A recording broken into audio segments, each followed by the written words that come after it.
vamos compreender com mais detalhes o momento pós-absortivo. Bom, gente, então a gente tem dois grandes momentos metabólicos no nosso corpo, didaticamente falando. O momento catabólico, o catabolismo, e o momento anabólico. Eu estou dando o exemplo de um momento catabólico, o jejum. Existem outros. Estou dando um exemplo do momento anabólico, o estado alimentado. Também existem outros. Correto? Enfim, o momento catabólico, então, representado em vermelho, em cima, é o momento onde você consegue pegar os macronutrientes, por exemplo, carboidrato, proteína e lipídio, e converter, né, eles em subprodutos, moléculas menores. Você está catabolizando, você está degradando, você está metabolizando. E durante esse processo, né, você pode estar produzindo, como está representado no esquema, energia. Então, por exemplo, você pega uma glicose e degrada a glicose na glicólise.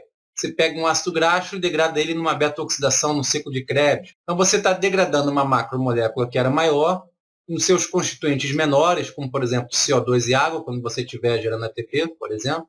Né? E aí, durante o processo dessa via metabólica dita catabólica, você pode estar gerando ATP, você pode estar gerando poder redutor, né? NAD, NADH, NADPH, né? FADH2, enfim, isso a gente vai ver bastante. Então, esse é só um modelo geral.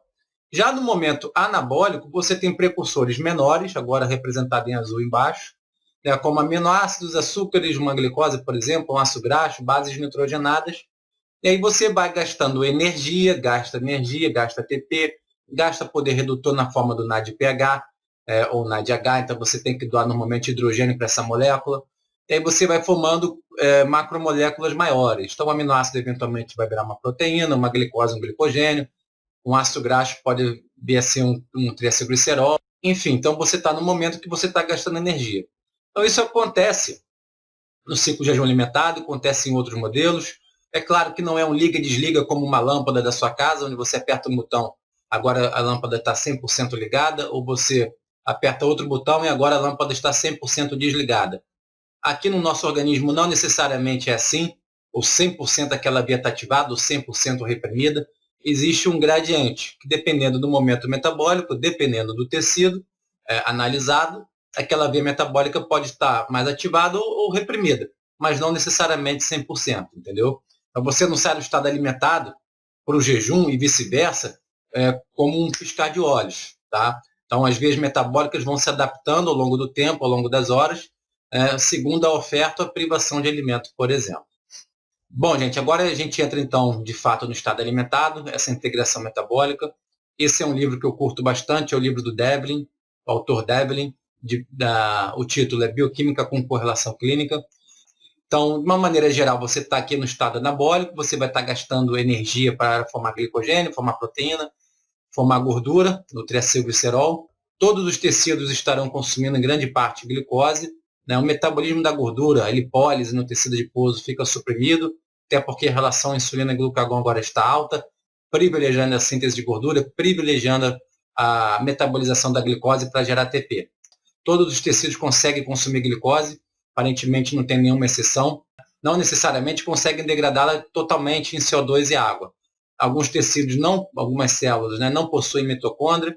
Se você não possui mitocôndria, a célula não possui mitocôndria, ela não consegue degradar totalmente a glicose em CO2 e água, fica naquela glicólise fermentativa, onde o subproduto final é o lactato. Por exemplo, ali o eritrócito, marcado ali, produzindo lactato. A gente não precisa decorar isso, a gente tem que entender. Tem toda uma lógica por trás, né, dentro da evolução, como que foi feito, como que foi pensado no modelo do estado alimentado. Né? Então, vou começar pela gordura. Então, marquei ali em asterisco vermelho. Se não for o ácido graxo, cadeia curta, cadeia média, ele acaba indo formando o quilomicron. O quilomicron é formado no enterócito, tem acesso ao sistema linfático, e o sistema linfático depois libera esse quilomicron na veia subclávia. Aí você tem acesso, o quilomicron tem acesso à circulação sistêmica, onde o fígado vai ser o último órgão a ter acesso, então, a essa gordura da dieta. Então, como vocês podem observar, gente, o quilomicron, ele vai passear, então, pelos vasos sanguíneos e vai ter acesso, principalmente, ali, marcando no modelo, tecido adiposo e tecido muscular, em vermelho, né? E o porquê disso? Então, aqui um outro modelo semelhante, onde você tem aqui no lado esquerdo o intestino, e aí você estaria absorvendo então o quilomicron que já caiu na circulação sistêmica. E aí ele vai passando pelos capilares, aí tem um detalhezinho, né? Então ele vai passando pelos capilares de todos os tecidos, mas aquele capilar, né, que estiver expressando uma enzima, qual enzima? Lipase lipoproteica, ou lipoproteína lipase. Né? Eu vou citar como lipase lipoproteica. O que uma enzima lipase faz? Lipase degrada gordura, degrada triacilglicerol. E lipoproteica, então está degradando a gordura da onde? Do tecido adiposo? Não. É uma lipase lipoproteica. Então está degradando gordura da lipoproteína. No caso aqui, nesse momento, do quilomicron. Então, quando o quilomicron passa pelo endotélio, tá? O endotélio é uma célula, né? E esse endotélio expressa essa enzima lipase lipoproteica, essa enzima é até expressa e ativada pela presença da insulina, tá? Principalmente aquela lipase lipoproteica expressa ali no tecido adiposo. Tá? Então, quando esse quilomicron passa por esse endotélio, expressa e está ativada a enzima lipase lipoproteica. O que essa enzima vai fazer? Vai começar a degradar o triacilglicerol contido no quilomicron, e esse triacilglicerol será convertido em quê? Em ácido graxo livre e glicerol, correto? Esse ácido graxo livre pode ser captado pelo tecido adjacente. Tá? Que tecido é esse? Por exemplo, o seu tecido adiposo. Né? E o glicerol também, ou 2-monacilglicerol. Enfim, esse tecido adiposo pode pegar, então, o glicerol, o ácido graxo livre, foram os produtos, né, da ação da lipase lipoproteica, e aí tem uma reação no tecido adiposo que a gente chama de reesterificação. Ou seja, o ácido graxo que agora estava livre vai voltar a ser esterificado com o glicerol, formando novamente o triacilglicerol que pode ser estocado no tecido adiposo. Então, isso pode estar acontecendo no tecido adiposo, na glândula mamária em amamentação e até no músculo esquelético.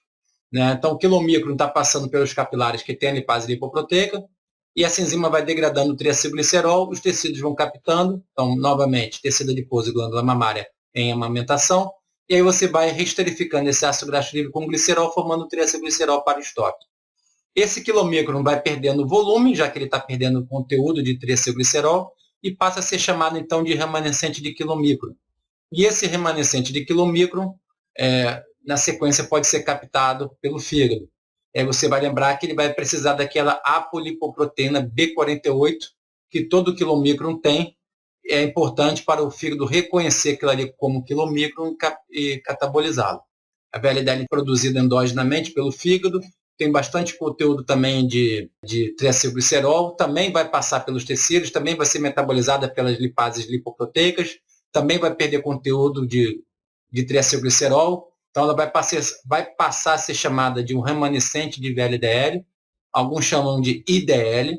Parte desse IDL ou remanescente de VLDL vai ser captado pelo fígado e ser metabolizado, ou vai continuar no fluxo sanguíneo sendo metabolizado. E aí vai perder mais conteúdo ainda de triacilglicerol e passa a ser denominada, então, da lipoproteína LDL, de baixa densidade. Né? Essa LDL agora não tem tanto triacilglicerol, porque esse já foi perdido, está cheio de colesterol. Colesterol esse, que também foi produzido endogenamente e agora está sendo distribuído para os tecidos extrahepáticos.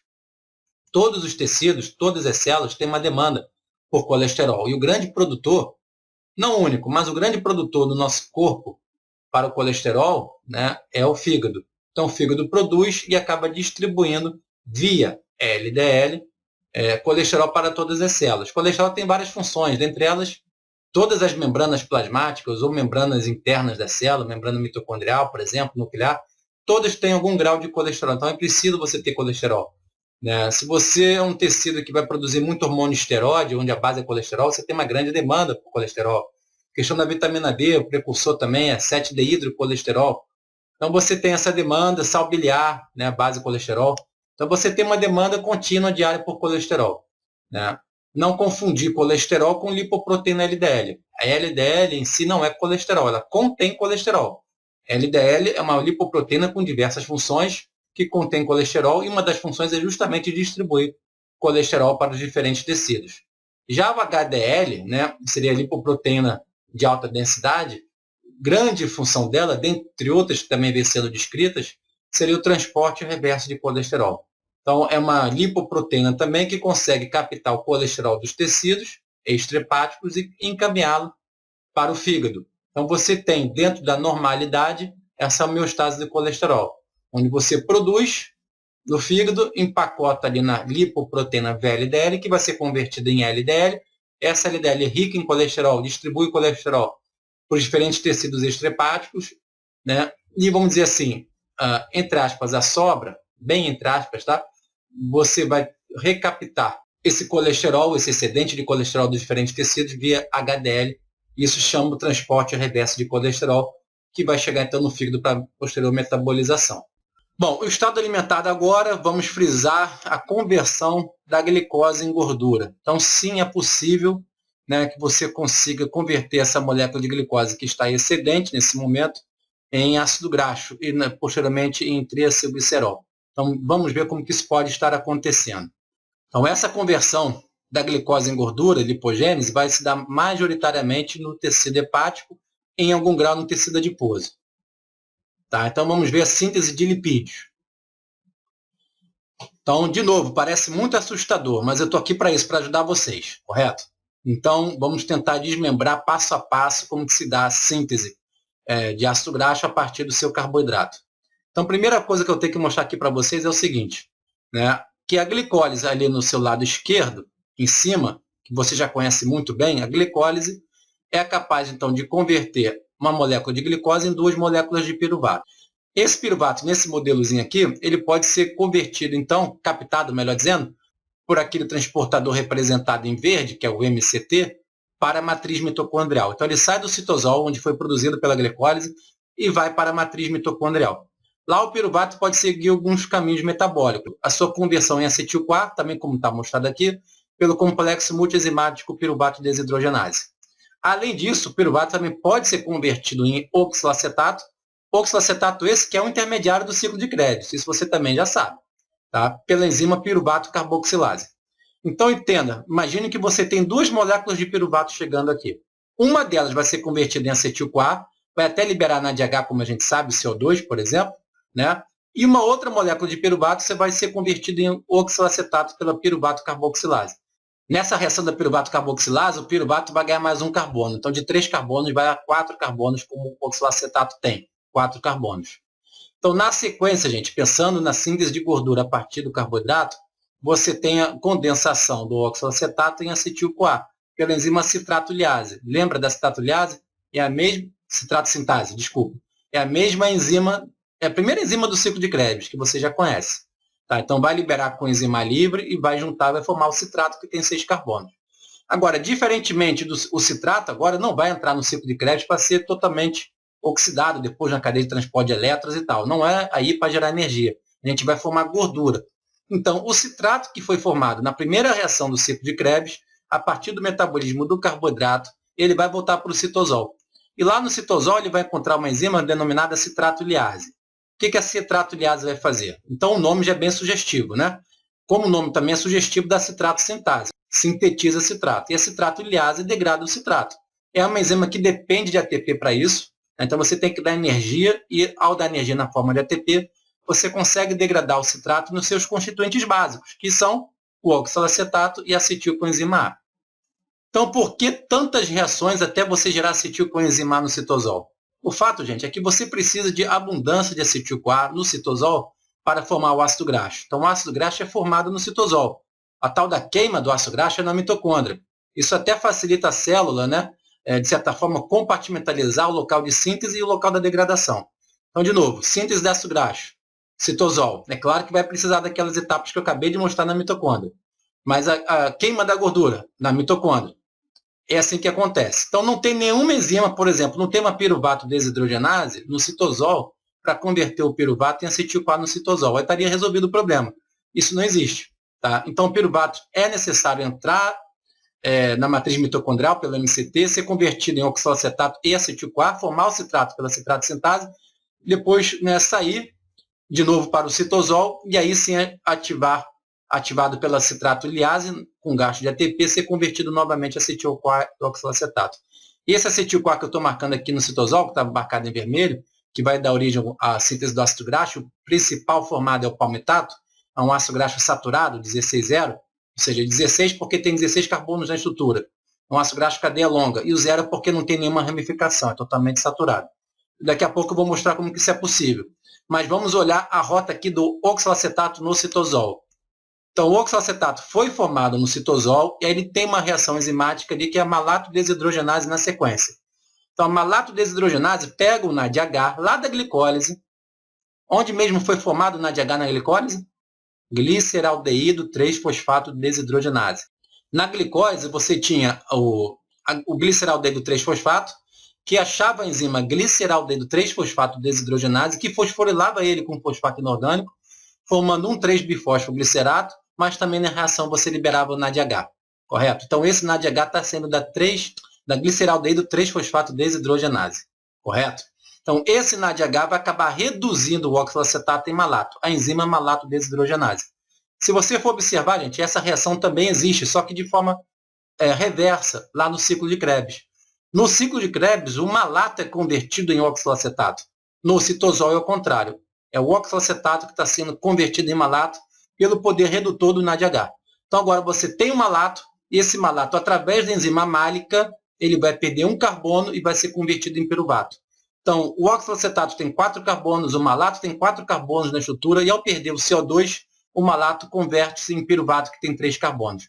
Então, gente, essa enzima málica é muito importante, porque, como vocês podem observar, ela está gerando NADPH. NADPH, diferentemente do NADH, vai ser utilizado aqui para a síntese do ácido graxo.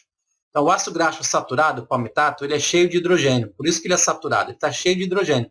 E esses hidrogênios, a origem tem que vir de algum lugar. Então, já estou adiantando. Parte desses hidrogênios, e quantos são? Quantos NADPH são necessários para formar uma molécula de palmitato durante aqui a conversão do acetil-CoA em palmitato? São necessários 14 moléculas de NADPH. Em princípio, quem gosta de conta, 8 dessas moléculas são oriundas da enzima málica e 6 podem vir da via da pentose fosfato. Ou vice-versa, 8 da pentose fosfato, 6 da enzima málica. Isso, na verdade, eu não fico me atendo muito não, porque a célula vai saber achar essas 14 moléculas de NADPH. Temos agora o ácido graxo para a síntese do triacilglicerol. A gente já formou o palmitato. Fica faltando a estrutura esqueleto de carbono no glicerol. Tá? Então, essa síntese do triacilglicerol será basicamente feita no fígado, que faz bastante, tecido adiposo em algum grau, glândulas mamárias em lactação e o enterócito. O enterócito você viu que ele é capaz, sim, de formar triacilglicerol até para poder colocá-lo no quilomicron. Tá? Isso também o enterócito é capaz de fazer no estado alimentado. Bom, então aqui estou mostrando a conversão da glicose em glicerol 3-fosfato. Então, eu já tenho o ácido graxo, eu preciso do esqueleto de carbono do glicerol para poder esterificar esse glicerol em triacilglicerol. Então, aqui do seu lado esquerdo, gente, você vê a glicólise, que vocês já conhecem muito bem, por isso a importância de dissecar bem a glicólise. A glicose vira glicose 6-fosfato, que vira frutose 6-fosfato, que vira frutose 1,6-bifosfato, que é clivado em 2 moléculas de 3 carbonos pela enzima aldolase. No caso é de hidroxicetona fosfato, e o gliceraldeído 3-fosfato são formados. Gliceraldeído 3-fosfato, como vocês já viram, segue o fluxo glicolítico. Então, nesse caso aqui, nesse momento, o gliceraldeído 3-fosfato será convertido em dihidroxicetona fosfato pelaquela enzima triose fosfato isomerase. Então, para cada molécula de glicose, agora, no estado alimentado, para converter a glicose em gordura, você vai ter 2 moléculas de dihidroxicetona fosfato sendo formadas. E aí depois você tem essa enzima, glicerol 3-fosfato desidrogenase, que vai reduzir esse dihidroxicetona fosfato em glicerol 3-fosfato. E você forma o glicerol 3-fosfato.